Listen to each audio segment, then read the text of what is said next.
She tossed me onto the pavement the day we buried my son, insisting the home was hers. At the will reading, she smirked. "Hope you enjoyed being homeless, Eleanor." Then the attorney unsealed the final envelope. If you're watching this, subscribe and let me know which country you're in. Go ahead and hit that like button if you love a good karma tale. Let me rewind and show you how it all unfolded, because sometimes the greatest payback is simply allowing people to expose their true selves. The phone rang at 3:17 a.m. on a Tuesday.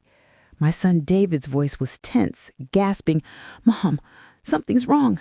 When I got to the hospital, my 45-year-old boy was gone. A massive heart attack, the doctor stated, his tone impersonal. Nothing could be done. Stephanie stood near me in that sterile room, her face a show of shock. But I detected something else in her eyes. Satisfaction? Surely my grief was playing tricks. "What happens now?" I mumbled, unable to grasp that my healthy, vibrant son was just gone.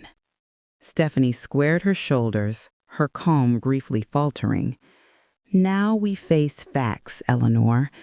David's gone, and I have choices to make." The ice in her tone chilled me. We were never close, but David had always been our connection. With that bridge burned, I was starting to see how wide the divide truly was. "Of course, dear.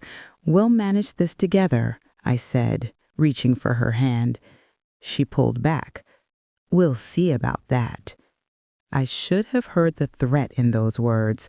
Instead, I blamed her distance on shock.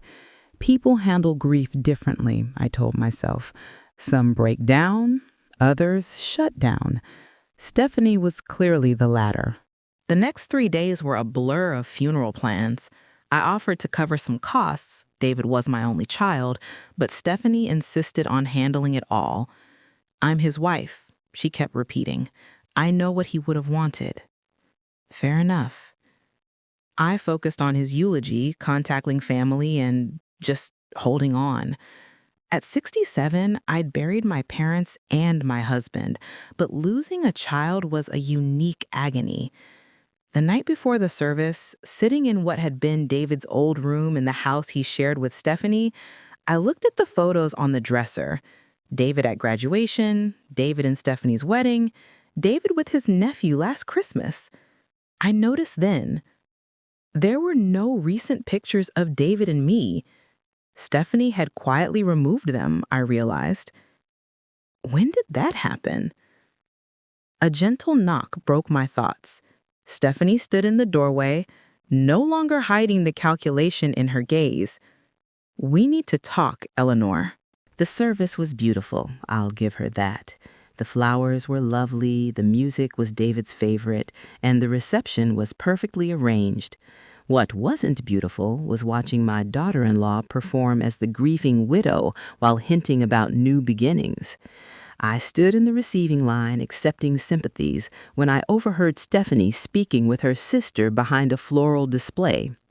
"The life insurance will cover the mortgage for 2 years, she murmured, "and without the extra costs." "Extra costs? What extra costs?" "What about Eleanor?" her sister asked. "Where will she go?"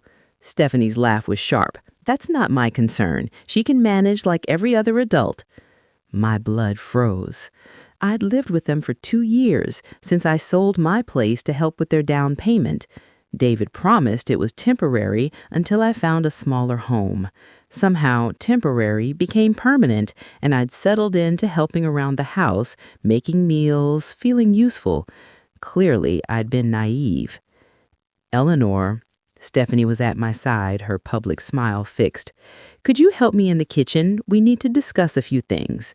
I followed her through the crowd, nodding at neighbors and accepting final hugs from my sister, who was leaving for Phoenix in the morning. In the kitchen, Stephanie shut the door and faced me. "I'll be direct," she said, her voice cool and professional. "This house was in David's name, so it's mine now. I need time and space to grieve without complications." "Complications?" I kept my voice steady, though my heart pounded. You living here isn't working, Eleanor. I need privacy. The words struck like a blow. Stephanie, I know you're grieving, but surely we can— No. She raised a hand. My decision is final.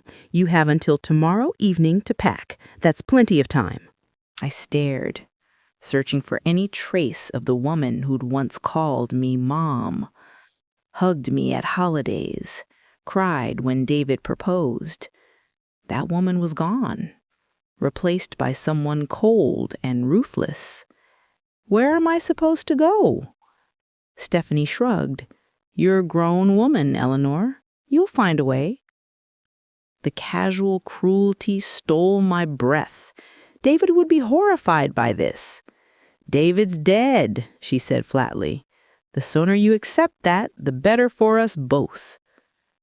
I packed my life into 4 suitcases and 2 boxes. 67 years reduced to what fit in my car's trunk. As I folded clothes and wrapped my last photos, I kept waiting for Stephanie to come upstairs and apologize, to say she'd spoken in grief, that I could stay until I found a place. She never came. Instead, at exactly 6 p.m. the next day, she appeared in my doorway, arms crossed. Time's up, Eleanor. I zipped the final suitcase and looked around the room that had been my refuge for 2 years. The walls were bare now, stripped of my few personal touches. It looked like a guest room again, which I suppose it always was. I'll need a few more minutes to load the car, I said. I'll help you. It wasn't an offer. It was a command. Stephanie wanted me gone, fast. We made 3 trips in silence. As I loaded the last box, I turned to say goodbye, maybe to appeal to whatever humanity she had left. I know you're upset with me, I said quietly. I wish I knew what I did so I could fix it. Stephanie's expression didn't soften. You didn't do anything wrong, Eleanor. You're just in my space, in my life, in my way. David felt sorry for you, but I don't. The honesty was brutal and somehow cleaner than our polite charade. I see. I got into my car and rolled down the window. Will you at least tell me if there's a formal reading of David's will? I assume he left me something. Why would he? Stephanie sounded genuinely puzzled. You're not his wife, and you never paid for anything here. The irony was so sharp, it made me smile. The $40,000 I gave them for the down payment clearly didn't count. Of course, I said, silly of me to assume. I drove off without looking back, heading to a budget hotel on Route 9. It was the closest I could afford while figuring out my next move. In the rearview, I watched Stephanie stand in the driveway until my car turned the corner.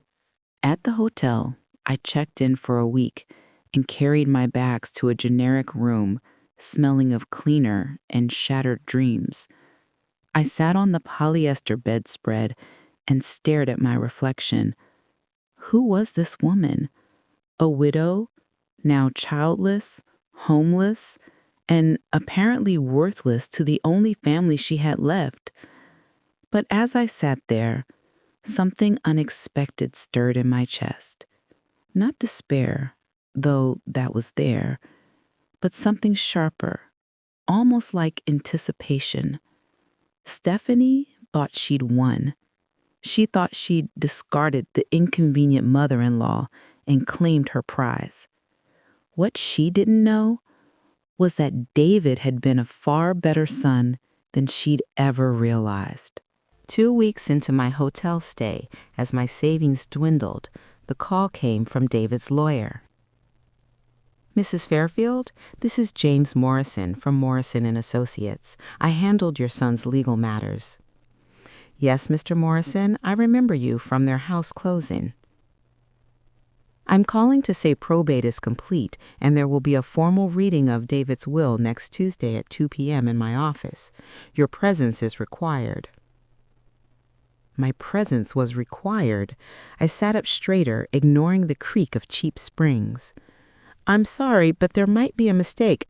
Stephanie thought—" "Mrs. Fairfield," he interrupted gently, "I can only follow David's instructions, and he named you as a beneficiary.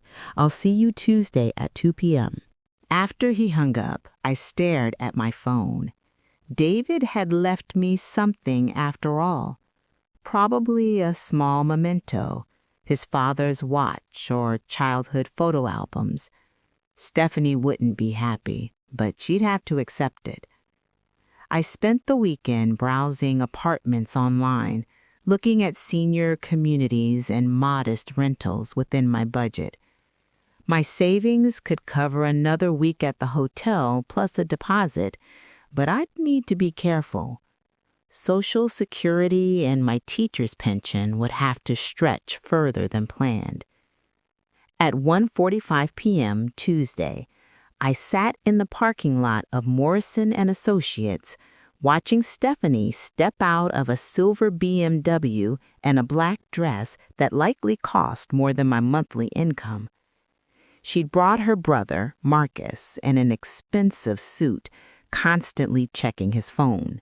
When I entered the reception area, Stephanie's face darkened. "What is she doing here?" she demanded of the receptionist.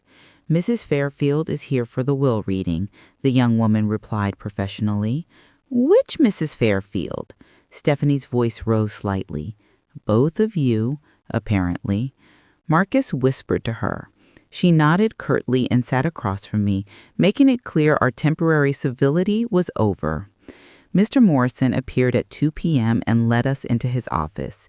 He was a kind-faced man in his 60s, with silver hair and gentle eyes behind wire-rimmed glasses, the sort of lawyer who believed in doing right by his clients. "Ladies, gentlemen," he began, settling behind his mahogany desk. "This is difficult, but David was very specific. I'll read the will in full, then we can address questions." Stephanie leaned forward eagerly, hands clasped. Marcus prepared to take notes. I simply waited. The first part was expected. Stephanie got the house, cars, retirement accounts, and life insurance. She nodded at each item, occasionally glancing at me with satisfaction. Then Mr. Morrison's tone shifted, and I knew we'd reached something important. The room tensed. Stephanie stopped nodding and leaned in. Marcus set down his pen. I held my breath. Mr. Morrison cleared his throat. "There is one final provision. David added 3 months ago." "What provision?" Stephanie's voice was sharp. "David never mentioned it." Mr. Morrison continued. "To my mother, Eleanor Fairfield, who provided the down payment for our home and never asked for repayment, I leave the contents of Safety Deposit Box 337 at First National Bank, plus all related documentation." "What safety deposit box?" Stephanie demanded. "David never told me about that." "Apparently, he maintained it privately," Mr. Morrison said. "He was clear the contents should go to his mother." I was a shock to Stephanie, but for different reasons. David had never mentioned a safety deposit box to me either. "What's in it?" Marcus asked, his lawyer instincts kicking in. "I don't know," Mr. Morrison admitted. "David provided the bank details and instructions that Mrs. Fairfield should have full access upon his death." Stephanie's face flushed with anger. "This is absurd. If there's anything valuable, it should be part of the estate. We'll contest this." "You're free to try," Mr. Morrison said mildly. "But the provision is clear, and David was fully competent when he added it. I witnessed it myself." "When did he add this?" I asked quietly. Mr. Morrison checked his notes. 3 months ago, February 15th. He came in specifically for this edition." I remembered that date, the day after Valentine's, when David had been unusually quiet at dinner. Stephanie was complaining about the neighbor's dog, and David had barely spoken. "This is a waste of time," Stephanie snapped, standing. Marcus, let's go. We'll file a challenge tomorrow. Actually, Mr. Morrison said, producing another document, before you leave, I need to inform you both that David left specific instructions for his mother regarding the box. Mrs. Fairfield, he wanted you to access it within the next few days after completing the bank's paperwork. He handed me a sealed envelope. Here are the bank documents and his key. The bank will need the death certificate and about 3 business days to process. Stephanie's eyes locked on the envelope. I'm coming with you to the bank. I'm afraid that's not possible, Mr. Morrison interjected. Access is restricted to Mrs. Eleanor Fairfield only. Bank policy. This is insane, Stephanie sputtered. How do we know there's anything valuable? It could be empty, or just sentimental junk. I stood, clutching the envelope. I suppose we'll find out next week. As we left, I felt Stephanie's glare on my back. In the parking lot, she cornered me by my car. Eleanor, let's be reasonable. Whatever's in that box, we should share. David would have wanted his wife to benefit. For the first time since David's death, I almost smiled. You made it clear you didn't think David would leave me anything. Now, suddenly you're concerned about sharing? I'm just saying, you're saying whatever gets you into that box. I unlocked my car, but David was specific. The contents are mine. Her mask slipped, revealing the coldness beneath. Don't forget, Eleanor, you're homeless. You need my goodwill more than I need yours. I paused, hand on the door. Actually, Stephanie, I don't think I need anything from you at all. 3 business days later, after providing the death certificate and completing the bank's forms, I stood before Safety Deposit Box 337 at First National Bank. The manager, Mrs. Peterson, had been briefed. She offered condolences and personally escorted me to the vault. Box 337 is one of our larger units, she explained as we walked through security doors. Your son rented it 5 years ago and visited regularly. 5 years. David had been planning this for 5 years. Mrs. Peterson used her master key while I inserted David's key and the box slid out. It was large, about the size of a briefcase, and surprisingly heavy. Take all the time you need, Mrs. Peterson said, showing me to a private room. I'll be at my desk when you're finished. Alone, I lifted the lid. The first thing I saw was a letter in David's handwriting. My hands shook as I opened it. Mom, it began.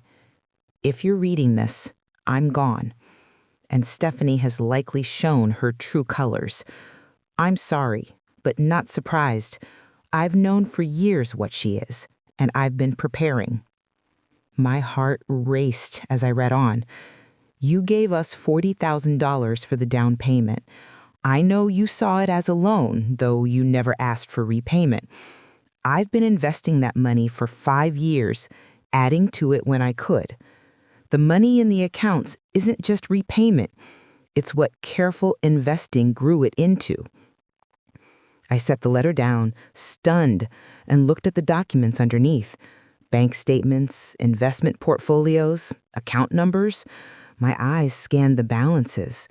$185,000 in various accounts, all in my name, all accessible with the right paperwork. I picked up the letter again, hardly believing it. I also discovered Stephanie telling people you contribute nothing. What she doesn't mention is our mortgage has been paid from my salary the entire time you lived with us. Any money you gave us went into investments for your future, the letter continued. I've documented everything, Mom. Every email, every text, every cruel comment she's made about you. It's all in the folder labeled Documentation. I thought you should know the truth. My vision blurred as I reached for the folder. Inside were printed emails, text screenshots, credit card statements, evidence of years of manipulation and deceit. The final paragraph brought tears to my eyes. You deserve better than how she's treated you. Take this money and build a life where no one can make you feel unwanted again. And Mom, don't tell Stephanie until you're safe. Trust me on this. All my love, David. I sat there for nearly an hour reading everything. When I emerged, I understood exactly how my daughter-in-law had manipulated us for years. Mrs. Peterson helped me transfer the documents to a large envelope and explained how to access the accounts. As I walked to my car, my phone rang. Eleanor. Stephanie's voice was falsely sweet. Come by for lunch. We can discuss what you found. I smiled at my reflection. That's generous, Stephanie. I'll be there at noon. It was time for Stephanie to learn that the people you underestimate often surprise you most. I arrived at her house now, at noon, carrying a small gift bag and wearing my best poker face. She answered in a flowing white dress that likely cost more than my hotel stay. All smiles and fake warmth. Eleanor, I'm so glad you came. I made your favorite chicken salad. Funny how she remembered my favorites now that she wanted something. The dining table was set with wedding china and fresh flowers. She'd put effort into this performance. She poured iced tea and chatted about the weather while I waited for her to get to the point. So she finally said, settling gracefully, about the safety deposit box. I've been thinking, David would want us to support each other. Families should stick together. Family.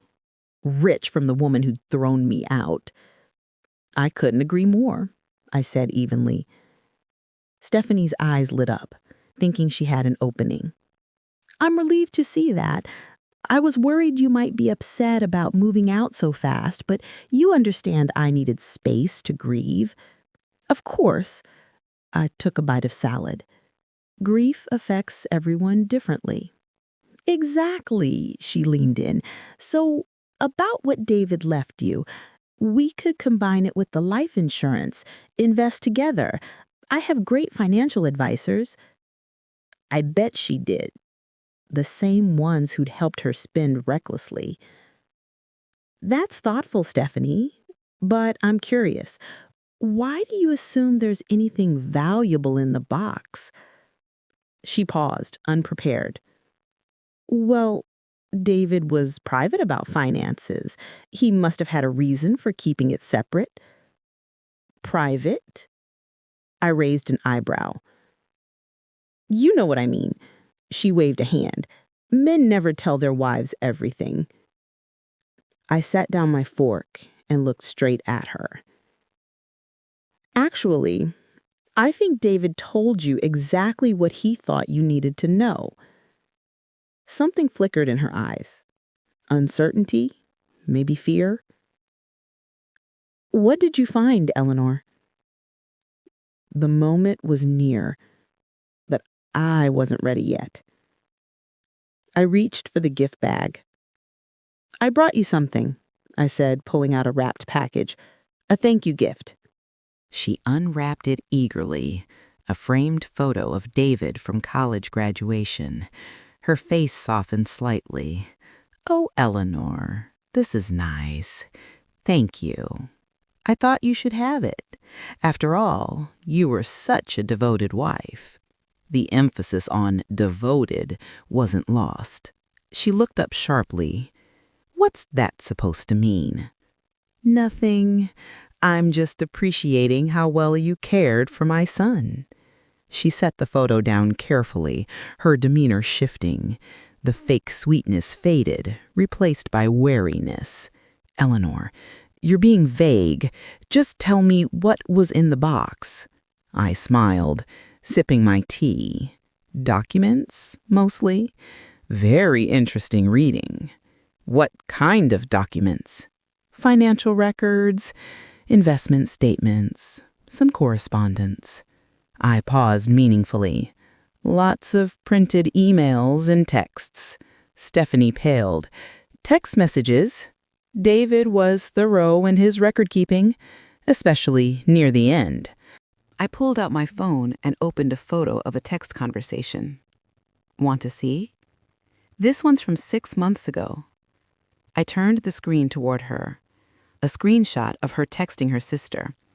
Can't wait till the old bat moves out. Then we can turn her room into my home gym.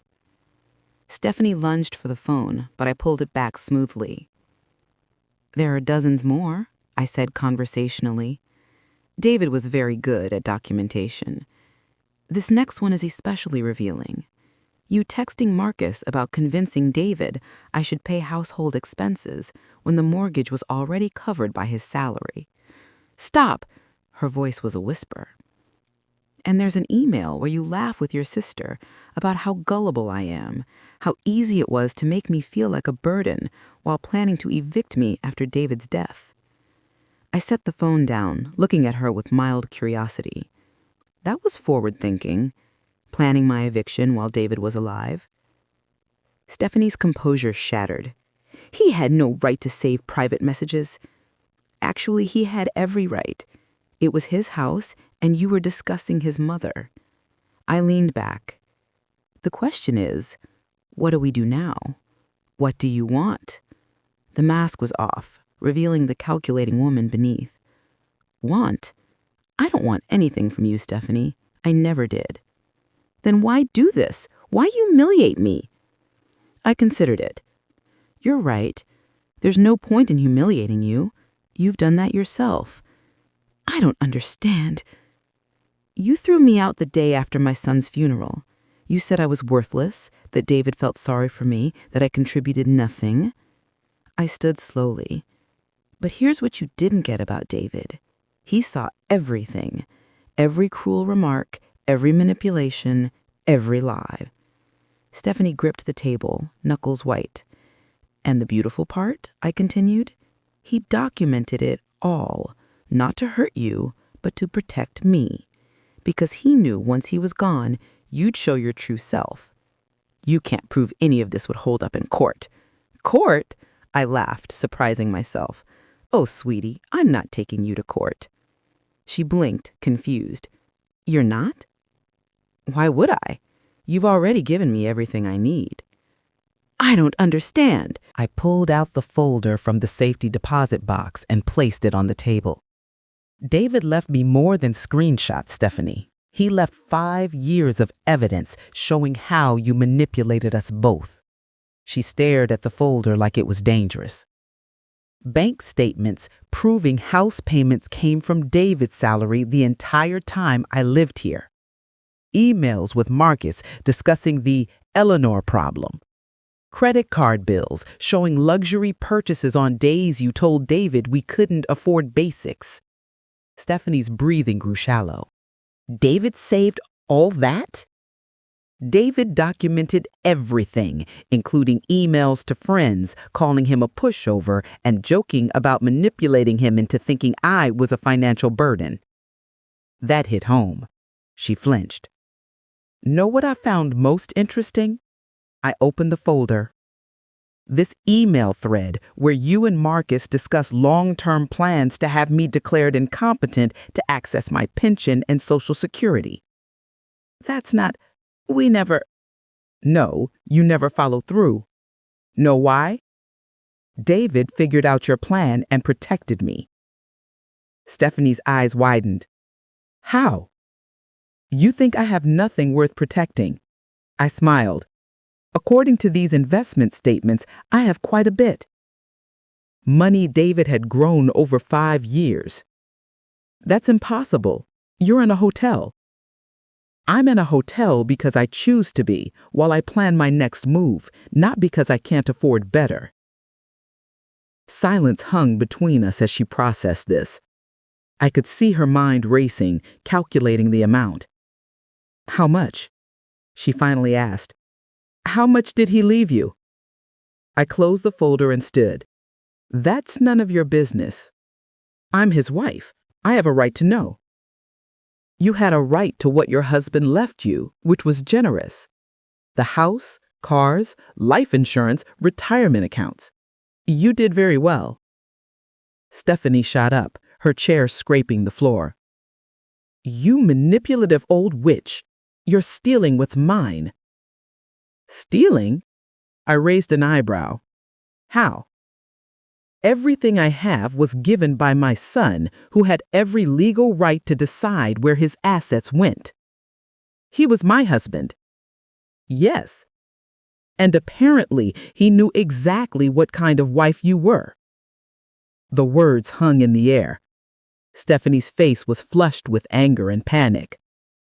I want to see those bank statements. I'm sure you do. I'm warning you, Eleanor. You're warning me? I laughed, feeling free. Stephanie, honey, you threw me out. You humiliated me at my son's funeral. You called me worthless. What exactly can you threaten me with now? She stared, recalibrating. The threats weren't working, so she switched tactics. Eleanor, please, let's be reasonable. Eleanor, please, let's be reasonable. Her voice turned pleading. I've been difficult since David died. I was grieving, not thinking straight. But we're family. We should work together. Family, I repeated. You said that before, right after telling me David felt sorry for me, and I never contributed. I didn't mean it. I was upset. I said things I didn't mean. But you did mean them. That's why David's documentation is so valuable. He saved you saying the same things for years. Her mask slipped again. What do you want? An apology? Fine, I'm sorry. I'm sorry I hurt you. I'm sorry I asked you to leave. I'm sorry for everything. Now, can we discuss the money like adults? There's nothing to discuss. Of course there is. If David left you significant money, we need to manage it responsibly. I have excellent advisors. I could help you invest. You mean help me spend it? That's not what I said. It's what you meant. I picked up my purse. Stephanie, let me be clear. The money David left isn't an inheritance. It's the return on the $40,000 I gave you for your down payment, plus 5 years of investing. Her mouth fell open. $40,000? You thought it was a gift? That I just handed over my life savings with no expectation of return? David said it was a family contribution. David was protecting your pride and mine, but he never forgot it was a loan. I could see her mind racing. If I'd invested $40,000 5 years ago and David grew it, how much is it now? She whispered. I pulled out my phone, opened the banking app the bank had helped me set up, and turned the screen toward her. $185,000. Stephanie went white. She grabbed the cable to steady herself. That's impossible. David was a careful investor and very motivated to care for his mother, but that's almost as much as the life insurance. That money should be part of the estate. It should be split. Based on what legal principle? Based on me being his wife and you being just his mother. The cruelty in just his mother struck me, but instead of pain, I felt clarity. You're right, Stephanie. I am just his mother. The woman who raised him, supported him, lent him your down payment, and was thrown out like garbage. I stood, slinging my purse over my shoulder. And apparently, that was enough for David to ensure I'd never depend on anyone's charity again. Wait, she called as I headed for the door. Eleanor, wait. We can fix this. Please, sit down. Let's talk rationally. I paused in the doorway. What exactly needs fixing? The money, our relationship, everything. She spoke quickly, panicked. I made mistakes.